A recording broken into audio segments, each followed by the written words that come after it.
The Court of Appeal heard how Meghan had asked her then Communications Secretary Jason Knauf to share details with Omid Scobie and Carolyn Durand, despite having earlier insisted she did not contribute. In fact, as we all suspected, this was disingenuous claptrap. The judge had been in as good a position as any trial judge to look at the article in People magazine, the letter and the Mail and Sunday articles to decide if publication of the contents of the letter was appropriate to rebut the allegations against Mr. Markle. The judge had correctly decided that, whilst it might have been proportionate to publish a very small part of the letter for that purpose, it was not necessary to publish half the contents of the letter as ANL had done. And it's worth returning to Meghan's victory statement again here, to the bit where she says, "From day one, I have treated this lawsuit as an important measure of right versus wrong." Meghan then whacks the tabloids for being cruel and profiting from lies and the pain they create, and specifically, she states, their desire to twist facts and manipulate the public. All of which might carry more weight if she hadn't revealed herself by her own actions to be a cruel manipulator prepared to exploit her own daddy to pull at the heartstrings. As for twisting facts and profiting from lies and the pain they create, Meghan should know all about that after her Oprah Fibbathon, which contained myriad demonstrable falsehoods designed to cause maximum damage to the royal family.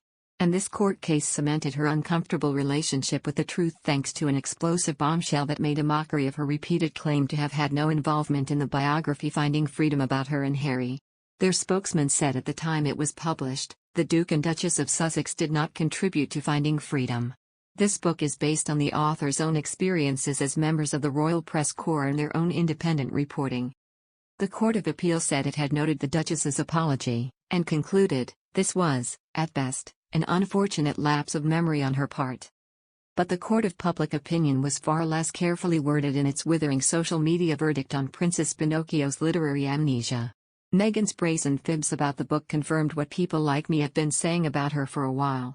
And of course, the massive irony is that she vehemently denied a story the tabloids repeatedly reported, and the tabloids turned out to be right. Just as the tabloids have been proven right over numerous other stories about Meghan that we were assured were untrue, to her unpleasant treatment and the resignations of palace staff, which is now the subject of a full formal investigation. In fact, it's many Meghan's own allegations, like her ludicrous claim to Oprah that her son Archie isn't a prince because of his skin color, that were nonsense.